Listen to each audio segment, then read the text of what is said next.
कि ये चीज आपने पेरेंट्स से डिसाइड करके लिया फिर कैसे? नहीं नहीं नहीं नहीं, ये वो प्यार है जिसके लिए पूछने की जरूरत नहीं है। ये चीज बड़ी अच्छी। सर्टन वायरिंग्स हैं, अगर आप देखोगे दे आर ऑल अरुण भाई, एक्सपोज्ड। मैंने भी एक चीज नोटिस करी है वैसे, हाँ ये जो वायरिंग है ना। हाँ, ये एग्जैक्टली। हाँ, मगर ये मशीन जब आई थी, जिस दिन ये लॉन्च हुई थी उसी दिन मुझे लगा कि बस ये ना लिया तो फिर मशीन गराज में एक मशीन कम रह जाएगी। एक तो एक रॉयल एनफील्ड चलाऊं, ये तो हर लड़के का एक प्राइमरी ड्रीम है। ये तो है कि अपने मशीन के कलेक्शन में एक रॉयल एनफील्ड होनी चाहिए। हाँ हाँ। So hello guys, welcome back to a new vlog. So vlog को स्टार्ट करने से पहले ना मैं आपको एक ऐसी चीज़ दिखाना चाहूँगा जिसे देख के आप या तो खुश होने वाले हैं या आपको बहुत ही ज़्यादा बेस्ट लगने वाली है। सो दिखाता हूँ यार, देखो वो वाला पोर्शन जो है ना, ये वाला, यहाँ पे आपको ना पूरा जो खेतों वाला सिस्टम है वो देखने को मिलेगा। सो सुबह सुबह जब आप मॉर्निंग में उठोगे ना तो ये चीज़ काफ़ी ज़्यादा रिलैक्स करने वाली है। अब अगर आप फरीदाबाद सिटी में रहते हो ना तो वर्ल्ड स्ट्रीट तो आप जानते ही होंगे। सो इन फ्लैट्स के जस्ट पीछे आपको ना वर्ल्ड स्ट्रीट देखने को मिलेगा। अब आते हैं भाई इस वाले पोर्शन पे। तो मेन अट्रैक्शन जो है ना वो आपको यहाँ पे देखने को मिलेगी। सो यहाँ पे ना आपको पूरा जो ग्रीन एरिया है, मतलब खेतों वाला सिस्टम देखने को मिलने वाला है। और यहाँ पे ना आपको भैंसें भी देखने को मिल रही होंगी, वहाँ पे वो जस्ट बैठी हुई हैं। उसके जस्ट पीछे वहाँ पे ना हॉर्स राइडिंग वाला सिस्टम बनाया हुआ है और कैफ़े वाला सिस्टम भी है वहाँ पे। सो अगर आप फरीदाबाद में रहते हो ना तो यहाँ पे आके आप एक बार जो हॉर्स राइडिंग का जो मज़ा है ना वो भी ले पाओगे। सो अगर मैं आपको घोड़े दिखाऊँ, सो जस्ट आपको ना वहाँ पे देखने को मिल रहे होंगे। उसके पीछे है भाई शिवनादर स्कूल। और तो मैं और अरुण भाई ने ना आज प्लान बनाया कि यार मिलते हैं, काफ़ी टाइम से मिलने का प्लान बना रहे थे भाई, मिलना नहीं हो पा रहा था। सो आज हमने डिसाइड किया कि आज मिलने का प्लान बनाते हैं। सो हमारे जो अरुण भाई हैं उनके पास है हंटर 350। तो हंटर 350 का ना आज कंप्लीट रिव्यू करेंगे कि क्या इस बाइक के प्रॉज हैं, क्या कॉन्स हैं, कैसी लगी उन्हें बाइक, क्या सर्विस एक्सपीरियंस रहा, उन सभी चीज़ों की बातें इस वीडियो में डिटेल में करेंगे।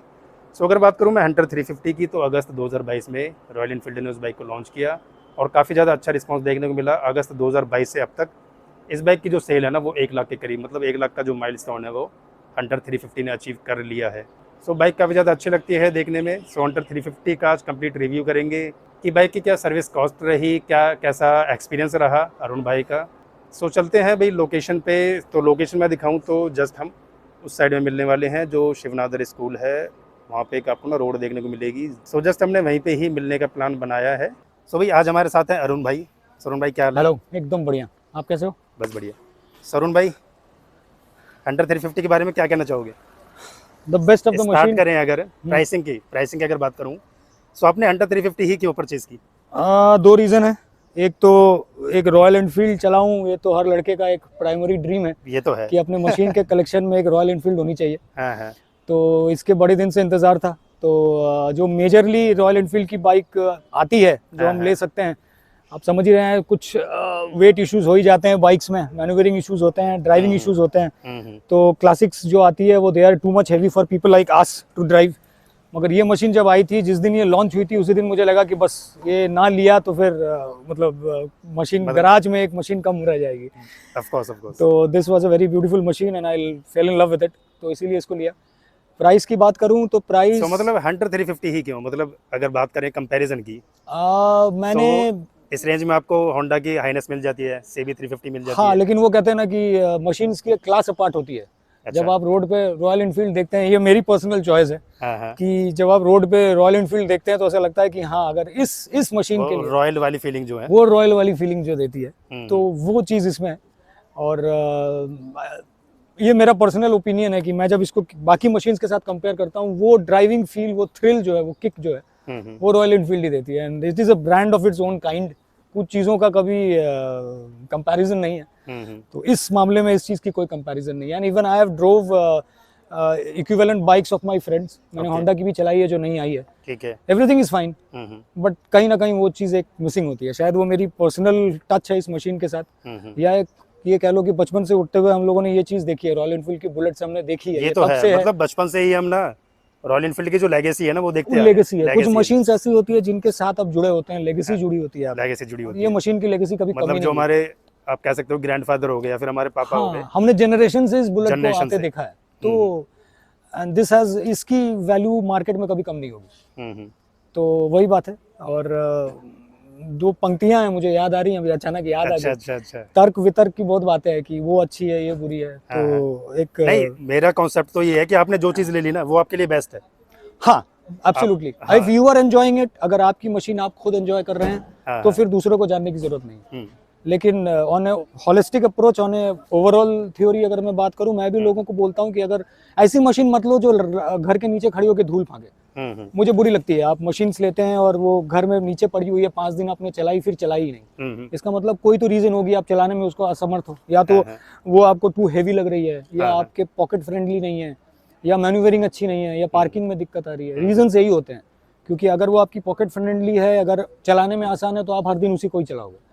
तो ये इतना तो है कि ये मेरे घर के नीचे धूल नहीं सो फांकी। मतलब जब ये बाइक लॉन्च हुई तो आपने पहले डिसाइड कर लिया था कि यार हंटर 350 लेंगे, ऐसा कुछ पहले से नहीं decide नहीं था? नहीं, आई विल वेरी ऑनेस्ट, मुझे हंटर की वेट भी नहीं था मुझे इस बाइक का। मुझे बुलेट हमेशा ही पसंद थी। हाँ। क्लासिक मैं देखता था, दो मेरे दोस्तों के पास हिमालयन है, वो देखता था। हाँ। मगर कुछ पर्सनल इश्यूज के कारण, क्योंकि हमारी जो वेट सेक्शन के लोग हैं 50 to 55 के, हाँ। उनके लिए वो चीज़ ऐसी लगती है कि वो आपको चला रहे हैं। मगर मेरे एक फ्रेंड ने मुझे अचानक दिखाया कि पता है तेरे को, रॉयल एनफील्ड की एक नई बुलेट लॉन्च हुई है। जब मैंने इसको देखा, मुझे लगी गया था कि उन्होंने इस मिड लेवल सेक्शन के लिए इसको लॉन्च किया है। And I, the very first day मैंने देखा, I went to the showroom, I took a test drive, and there I was pretty confirm कि मुझे यही वाली बाइक और एक चीज़ और है, क्लासिक 350 है ना जो, हाँ क्लासिक 350 के जो सेल्स फिगर हैं, उन्हें कोई बाइक ना मतलब कैप्चर नहीं कर पाई, उस नहीं सेल्स फिगर तक पहुंच नहीं पाई। हंटर 350 भी नहीं पहुंच पाई, नहीं, बट उसके जो फिगर है ना, उसके फिगर के काफी करीब ये बाइक पहुंच चुकी है। हाँ एब्सोल्युटली, क्योंकि मैंने वही कहा ना कि वो एक रॉयल लेगेसी है। एक क्लासिक 350, एक रॉयल एनफील्ड की बुलेट आपके घर रहना आपकी चाबियों के कलेक्शन में एक रॉयल्टी देती है। वो है लड़कों में है कि I will have this machine under my house garage. तो थैंक्स टू दिस मशीन, ये this Hunter has made that my dream come true. तो यस, दैट्स माय। तो एक क्वेश्चन और है मेरा कि हाँ जी। ये चीज आपने पेरेंट्स से डिसाइड करके लिया फिर कैसे? नहीं नहीं नहीं नहीं, ये वो प्यार है जिसके लिए पूछने की जरूरत नहीं है। ये चीज बड़ी अच्छी कही आपने वैसे ना। ये वो कुछ मोहब्बत क्योंकि- के लिए आप खुद से भी लड़ जाते हैं। पेरेंट्स तो भाई यही कहेंगे कि यार अपना स्प्लेंडर ही ले लो। हाँ, कि उनके लिए है कि आई विल नाउ, आपने जो सवाल पूछा था कि कितने का है, हाँ। तो हमारे जनरेशन के पेरेंट्स के लिए 2 लाख की एक बुलेट बहुत मायने रखती बहुत है। मायने रखती है वो चीज। उनके लिए 2 लाख तो आप दुनिया भर के एफडी खोल लोगे, लेकिन वो एफडी आपको वो थ्रिल नहीं देगी जो थ्रिल इसको चलाने में आती है। वो चीज हमें पता है, वो चीज हमें पता है, वो चीज प्यार कोई करने और वाली- फील नहीं कर सकता। हाँ, तो when you wear a jacket, when you wear your shoes, your jeans and your this bike, हाँ। तो यू फील यंग। आपको ऐसा लगता है कि जैसे you are back to your own days, जहाँ आप खुद के साथ टाइम स्पेंड करते हो। तो वो है। एंड इसके साथ मेरी सबसे अच्छी फील ये आती है कि इसकी इंजन की साउंड बहुत अच्छी है। तो जब मैं लॉन्ग ड्राइव पे जाता हूँ, वो मुझे बोर नहीं करती। वो मतलब you feel like talking to the bike, talking to the engine, आप अपने साथ इंट्रोस्पेक्ट करते हो। और ये बहुत सूदिंग साउंड है, बहुत कान सो में एक बार नहीं साउंड ही सुना देते हैं फिर। बिल्कुल। साउंड सुनाते हैं एक बार। सो एक बार आप लोगों ने वैसे सुना होगा, साउंड तो सुना हुआ होगा आपने, बट एक बार फिर भी सुना बट देते ये हैं कि साउंड वो है जो हर दिन आप हाँ मैं प्यार में अब पड़ता हूँ। अरुण भाई कह रहे हैं तो एक बार साउंड का भी। पहले ना इसका जो ये एग्जॉस्ट नोट है ना जो, हाँ, वो काफी कॉम्पैक्ट है ना अरुण भाई? ये बहुत कॉम्पैक्ट है। और ये इसका एक और फायदा है, कुछ बाइक्स का मैंने देखा है हाँ। कि थोड़ा एक्सटेंडेड होता है। So while you are driving, थोड़ा प्रैक्टिकल प्रॉब्लम की बात कर लेता हूँ। Welcome to the unwanted world of Kalindi Kunj, जहाँ से मैं रोज गुजरता हूँ। वहाँ मुझे इसकी प्रैक्टिकलिटी समझ में आती है कि 2 गाड़ियों के बीच से जब आप निकालते हो, कुछ को साइलेंसर इतना बड़ा होता है, जैसे यामाहा के कुछ बाइक्स हैं या कुछ ब्रांड्स के बाइक्स हैं which are very nice with their own engine, वो तो एक्सेलेंट है। मगर जब वो 2 गाड़ियों के बीच से निकलते हैं ना, उनको थोड़ा सा बचा के निकलना पड़ता है, क्योंकि वो एक्सटेंडेड वर्जन है। ये मुझे बहुत कंफर्टेबल देती है, मुझे नॉमिनल स्पेस में मैं निकल पाता हूँ।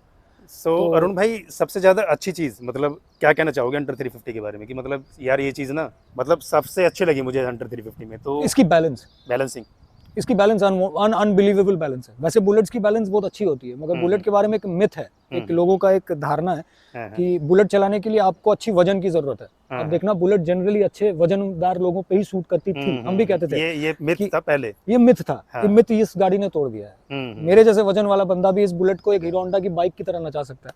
ये इतनी चलते समय इतनी बैलेंस बाइक है। ये चीज तो मैंने जब ये बाइक लॉन्च हुई थी ना, शोरूम में आई थी, तो ये चीज एक पर्सन जो वहाँ पे आए थे, उन्होंने जब ये बाइक टेस्ट राइड करी ना, तो ये चीज़ उन्होंने पहले ही मेरे से बोल दी थी, यार इस चीज़ की जो राइडिंग है ना, वो काफ़ी हैंडलिंग काफ़ी अच्छी है, मतलब इसकी हैंडलिंग काफ़ी अच्छी है। और जनरली हम जैसे लड़कों को 350 क्लासिक जो हेवी वाली मेटल बुलेट है, उसको घुमाने के लिए आपको 2 बार टर्न लेनी पड़ेगी, एक बार लेके फिर पाँव से पीछे करके फिर घुमानी पड़ेगी। इसको आप एक जगह से ही टर्न मार सकते हो जिस तरह हम बाइक घुमाते थे, क्योंकि ये उतना वजन ट्रांसफर नहीं करती। बीइंग 180 किलोज जब ये चलती है तो ये बहुत ही बैलेंस्ड बाइक है और कॉम्पैक्ट है, इसीलिए आपको बहुत सॉलिड इफेक्ट देती है चलते समय। ये तो रही भाई सबसे अच्छी बात।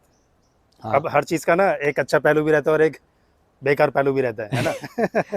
हाँ, बेकार। तो कॉन्स के बारे में क्या कहोगे? ये तो आपने प्रॉन्स बता दिए, बेनिफिट्स बता दिए। कॉन्स के बारे में कोई है ऐसा कि मतलब हाँ इस चीज को रॉयल एनफील्ड को इम्प्रूव करना चाहिए, मतलब हाँ, अगर एक बाइक चीज अगर इसका इम्प्रूव वर्जन आता है तो वो चीज ना हो उसमें, ऐसा जो कुछ? मैंने एक चीज फील किया है जो बताना चाहूंगा, हाँ हाँ। इसमें कुछ ऐसे बॉडी पार्ट्स हैं जो उन्होंने लाइट वेट करने के लिए मटेरियल तो चेंज कर दिया है, but that should have been थोड़ा मोर और कॉम्पैक्ट मटेरियल। फॉर एग्जांपल मैं आपको अगर बताऊं तो इसकी जो ये बॉडी है, दिस वन, साइड पैनल्स हो गए, ओके, नॉट ओनली दैट, इसका if you will see it's this chain guard, okay, इसका जो चेन गार्ड है, एक अंडर 350 वो भी जा रही है। अच्छा, ओके।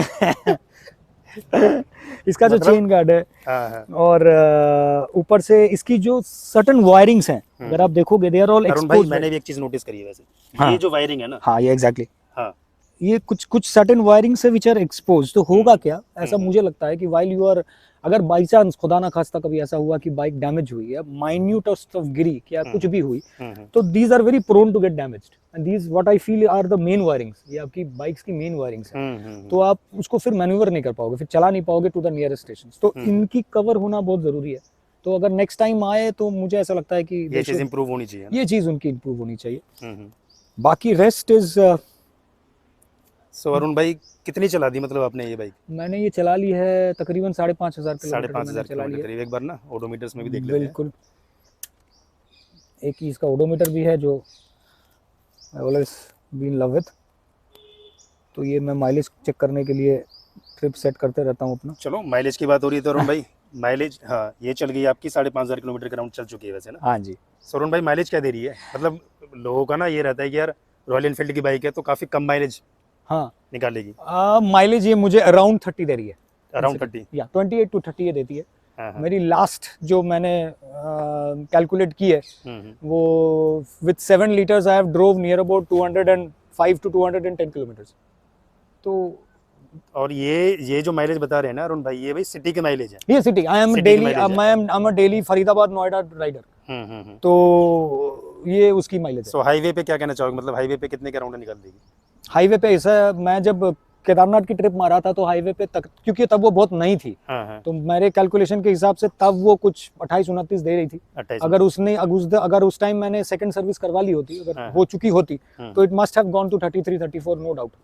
इसमें कोई हाईवे पे तो इतना पॉसिबल है। पॉसिबल अभी पॉसिबल है। तब तो मेरी बाइक एकदम ही नई थी और मैं भी बहुत ज्यादा स्पीड में चला नहीं रहा था क्योंकि नई बुलेट थी। तो अब अगर जाऊंगा तो हाँ शायद दे देगी, डेफिनेटली दे देगी।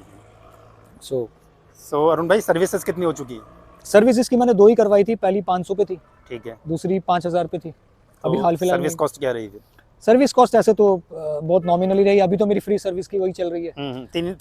तीन फ्री सर्विस तो रॉयल एनफील्ड वो ऑफर ऐसी कर रही है। चली रही है। तो बस मैंने इस सर्विस में एक एक्स्ट्रा ये लगाई थी, मैंने ये एक्सेसरी लगवाया था, क्योंकि मेरे लिए बाइक जितना प्यारा है मेरा पाँव भी उतना ही प्यारा है। सेफ्टी फीचर्स पहले बहुत जरूरी हैं। तो इसको लगाया। इसको लगाने से पहले मैंने बहुत बार इसका लुक टेस्ट किया था कि इसकी खूबसूरती खराब ना हो, तो वो भी बहुत जरूरी है, वो चीज नोटिस करने वाली बहुत है, जरूरी है। नोटिस करने वाली है। तो ये सूट किया। एक और मैंडेट चीज है। सो अरुण भाई ये तो आरी की है ना?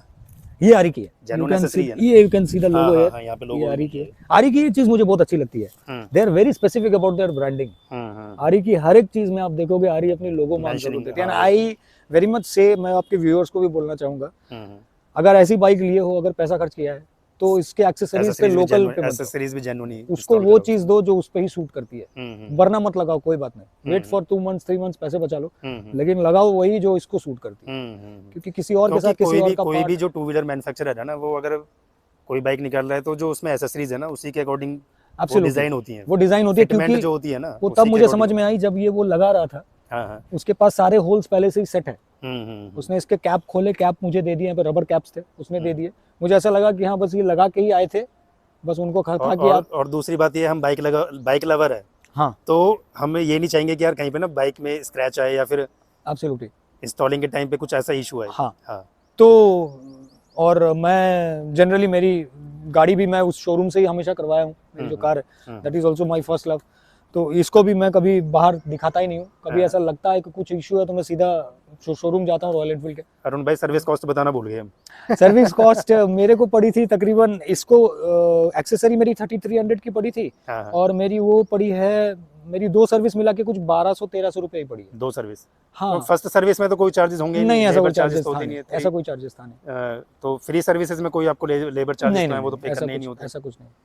और उसमें फर्स्ट सर्विस में तो ऑयल की नीड तो होती नहीं है नहीं चेंज करने की। इनफैक्ट मैंने इस बार भी उनको पूछा था, दे सेड दैट इसमें भी ऑयल चेंज नहीं होगा, हम्म, ऑयल आपका 10,000 किलोमीटर पे चेंज होगा। हम्म। तो मैंने बोला यार ये पहले पता होती तो मैं 2-3 लंबे चक्कर और मार लेता। अच्छा, मतलब 10,000 किलोमीटर्स पे ऑयल की हाँ, रिप्लेसमेंट उन्होंने इस वाले सर्विस पे भी नहीं किया। मैंने उनको पूछा आप ऑयल चेंज करोगे, उन्होंने बोला नहीं ऑयल आपके अगले सर्विस पे चेंज होगी। अच्छा, तो अगला तो 10 पे।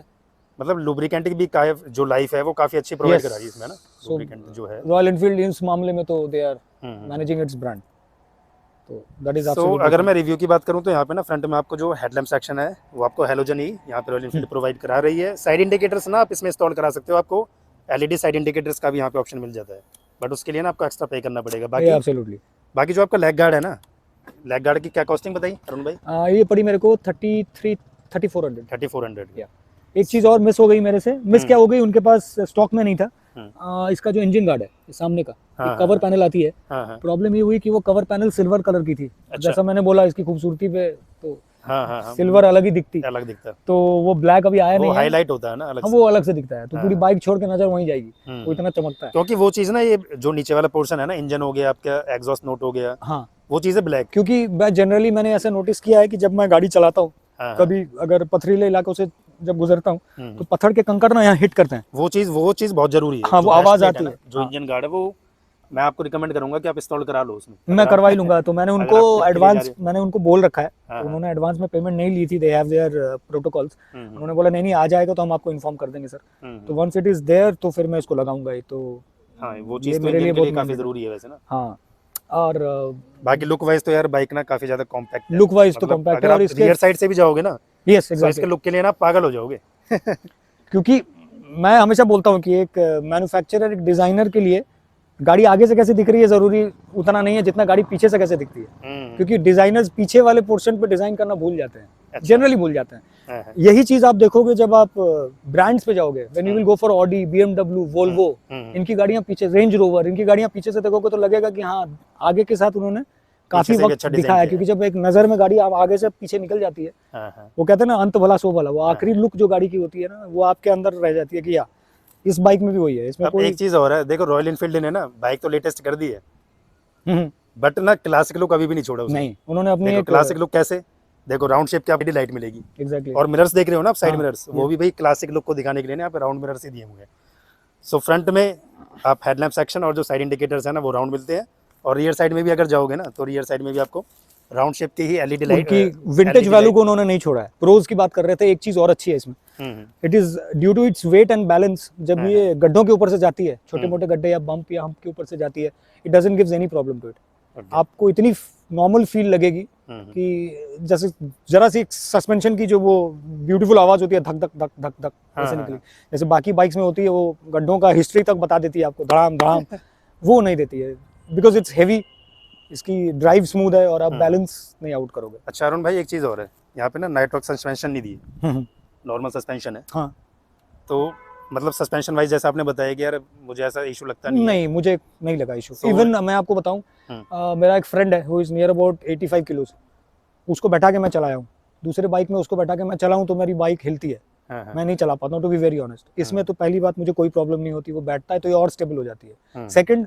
सस्पेंशन में कोई प्रॉब्लम नहीं आई, कोई हमने suspension- जानबूझ के गड्ढों के ऊपर से उसको बैठा के चलवाया था, हाँ। ये देखने के लिए कि वो बचती है कि नहीं, लेकिन नहीं, इट हैज इट्स, चलो इस चीज़ में भी मतलब हाँ, दे हैव मेंटेन्ड दैट, क्योंकि एक तो ये खुद इतनी हेवी है, सेकंड इसकी क्वालिटी वाइज, इसकी suspension, it has that strength. Arun भाई मतलब प्राइस जस्टिफाई करती है नहीं करती? बिल्कुल करती है, बिल्कुल करती इस है इंजन इस इंजन के लिए दो बनता है, दो बनता है दो ऑन रोड यार। ठीक आप है। एक चीज़ देखो ना, अब मैं किसी की ना बुराई नहीं कर रहा, हाँ, यामा की MT-15 आती है, 2 लाख से ऊपर जा रही है, वो R15 आती है, हाँ। पूरी फाइबर बॉडी है। यहाँ पे मैं किसी को ना पॉइंट आउट नहीं कर रहा, नहीं नहीं नहीं, मैं भी नहीं करना एक चाहता। कंपैरिजन मैं कर रहा हूँ, मतलब हाँ, यहाँ पे आपको 350 सीसी का इंजन मिलता है, वहाँ पे That is the 150 सीसी का इंजन मिलता है। सो प्राइस रेंज भी सेम है एग्जैक्टली। ना? और मेजरली क्या है कि आपको वही फिर से वही बात है कि रॉयल एनफील्ड वाली लेगेसी मिलती है, लेगेसी नहीं मिलती, वो तो है। क्योंकि ये उनका पायनियर है। इनसे बेटर बुलेट्स बनाने के लिए आपके दिमाग में तब भी आएगा, आज भी आएगा और हमेशा आएगा कि बुलेट मतलब रॉयल एनफील्ड है। वो इनसे बेटर ये चीज बना, ये इनके एक्सपर्ट्स हैं, ये मतलब they are the pioneer of this engine. तो and they have maintained it, उन्होंने इस चीज को मेंटेन किया है। एंड आई विश कि रॉयल एनफील्ड अपनी प्रोडक्टिविटी ऐसी बरकरार रखे। अभी तो और भी अच्छी अच्छी इंजन आ रही है उसकी, तो maybe, but this is the best thing that I have had. So Arun भाई, कुछ ऐसी चीज जो आप बताना चाहो, व्यूअर्स को कहना चाहो? फील फ्री टू बाइट, अगर कोई लेने का प्लान कर रहा है हंटर 350। हाँ, मतलब no second thought to buy it. देखो मैं वही कह रहा था, कंपैरिजन में है या नहीं है कोई? मुझे तो नहीं लगता, ये मेरा मोहब्बत ऐसा है, मुझे तो नहीं लगता। वैसे आप टेस्ट कर सकते हो, टेस्ट कर लो तो पता चल जाएगा। सही नहीं है। टेस्ट राइड आप जरूर टेस्ट राइड जरूर करो, तो आपको पता चलेगा कि ये दूसरों से डिफरेंट क्यों है। नहीं तो सिर्फ एक बाइक ही रह जाएगी आपके लिए। लेकिन जब दूसरों से करोगे तो पता चलेगा कि इसमें कुछ ऐसे डिफरेंसेस हैं जो वो रिग्रेट नहीं होना चाहिए ना कि मैंने ले ली और वो नहीं चलाई, उसको चलाता तो चलाई। हाँ। और ये एक चीज और, जब रॉयल एनफील्ड चलाओ तो एक रिग्रेट मत रखना, बगल से कोई जूम से निकल जाए तो वो रिग्रेट मत रखना कि मैं भी उसको पार करके निकल जाऊं। आपका रोड पे रॉयल एनफील्ड का एक 70-80 पे चलना ही उसकी रॉयल्टी है, वो उसका मजा है। वो हाँ, वो तो वो टैपिड रॉड की आवाज दिख दिख दिख दिख दिख दिख जलती है ना, सामने वाला जब चल रहा होता है ना तो पहले साइड हो लेता है कि यार हाँ पीछे से वो एक है, वो तो जूम करके निकल जाएगी, कोई बाइक उसको निकलने दो। वो आपको रॉयल एनफील्ड की लेगेसी नहीं दे सकती जो लेगेसी आपने। और आपके पास जब एक लेगेसी है तो उसको रोड में प्रेजेंस बनाए रखो। इस मशीन को भी इज्जत दो। ये जाने के लिए 120 तक गई है, मैंने टेस्ट के लिए किया कि कांपती कब है। 120 तक गई है, लेकिन जो मजा इस बुलेट को 70 में चलाने में है, यकीन मानो वो थ्रिल और किसी में नहीं है। तो इस बुलेट की भी एक इज्जत है, उसको दो। 70-80 में एक बुलेट अपनी फुल थ्रॉटल पे चलती है और that is best. Unwanted risk लेने की जरूरत नहीं है, and no regrets to buy this machine. You can buy it any time, it's beautiful. So thank you Arun भाई, अपना मतलब एक काफ़ी अच्छा ओनरशिप रिव्यू देने के लिए। अरे नहीं, मतलब काफ़ी ज़्यादा अच्छा ना आपने एक्सप्लेन किया, और जो चीज़ बताई है ना आपने वो जेन्युइन ही बताई है मतलब। और एक चीज़ और, वो रोड कंपैरिजन की आप बात कर रहे थे तो कि बाकी बाइक्स के साथ, ये बाइक्स के साथ मैं भी बहुत कंपेयर करता हूँ। सी जब इस पे बैठते हो ना, यू फील यंग, आपको ऐसा लगता है कि आप 10 साल और यंग। साउंड ही ऐसा आता है, साउंड ही ऐसा आता है, it takes you back to your memories. कुछ कुछ चीजें होती हैं, कुछ कुछ खाना ऐसा होता है जिसके स्मेल आप नहीं भूलते, तो कुछ कुछ आवाज ऐसी है जो एक इंजन की आवाज जो है। तो मैं सबको बोलता हूँ, मैं अपने फ्रेंड्स को भी बोलता हूँ कि इस जमाने के कई तर्क हैं, इस जमाने के कई तर्क हैं और वो तर्क जरूरी है सनम। तुम में हम में एक फर्क है और ये फर्क जरूरी है सनम। अरे भाई क्या क्या बात है। और इस बाजार में सौदा घाटे का सही। इस बाजार में आपको लगेगा 2 लाख, अरे बाप रे घाटा हो गया। इस बाजार में सौदा घाटे का सही, पर ये तिजारत, ये बिजनेस, ये जरूरी है सनम। और वो तमाम सितारे जो जगमगाते हैं जुगनुओं की तरह, इनके आने पर उनका खो जाना भी जरूरी है सनम। मतलब आपने ना एकदम रिव्यू तो दिया ही आपने। So this is my love for it and I love it. तो मैंने बहुत नाम से इसको बुलाता हूँ, ये तो हंटर भी है, तो कभी कभी मैं इसको सिंधु घटक भी बुलाता हूँ। शिवाजी के घोड़ा का नाम था सिंधु घटक, इसीलिए था कि वो कुछ भी कहीं से भी निकल जाता था। तो ये बाइक मेरे लिए मेरा सिंधु घटक है। अच्छा अरुण भाई, नाम के लिए क्या क्या हो गया यार अब? मतलब हंटर नाम सुन के suits it, it suits it. अच्छा, एक लास्ट में एक बता दूं, मैं कई दिन हो गए, 4-5 महीने हो गए मुझे, 4 महीने हो गए मेरे ख्याल से मेरे को बाइक लिए हुए। ऐसा एक दिन भी नहीं गया कि मैं सिग्नल पे रुकूं, कोई ना कोई मुझे पूछता है, भाई साहब कैसी दे रही है बाइक? अच्छा भाई साहब कितनी प्राइस है इस बाइक की? इवन इफ अगर मेरे बगल में कोई हाई ब्रांड की, नाम नहीं ले रहा हूँ, कोई हाई ब्रांड की बाइक भी खड़ी है एकदम हेलमेट वाली, ऐसे वाली वैसे वाली, वो पता नहीं उनको नहीं पूछते, वो इसी को पूछते हैं। एंड आई लव इट कि हाँ ये है रॉयल एनफील्ड की लेगेसी, ये उन्होंने लेगेसी रखी है। वो पूछते हैं भाई साहब मैं भी सोच रहा था कितनी प्राइस है, अच्छी चल रही है, कैसी देती है? या लोग जो नहीं पूछना चाहते, जो थोड़ा सा शाई फील करते हैं, लेकिन वो देखते हैं। सो वो डिफरेंस आपको पता चलती है एक बुलेट में। So yes, it's best, you can go for it any time. अच्छा अरुण भाई, कुछ और है मतलब? बोलने के लिए तो इसके लिए पूरे दिन निकल जाएगा, मगर ये बहुत है मेरे लिए। I love it. और आप लोग भी बोर हो जाओगे, आप भी बोर हो जाओगे। सो भाई करते हैं वीडियो को यहीं पर एंड। बाकी अगर आपका ना कुछ कोई भी कमेंट हो इस बाइक को लेकर के, यार वैसे सारी चीज़ तो एक्सप्लेन कर ही दी है, बट फिर भी अगर ऐसा लगता है कि यार ये चीज़ होनी चाहिए, तो आप मुझसे ना कमेंट सेक्शन में वो चीज़ पूछ सकते हो। सो करते हैं वीडियो को यहीं पर and. Thanks for watching. Thank you.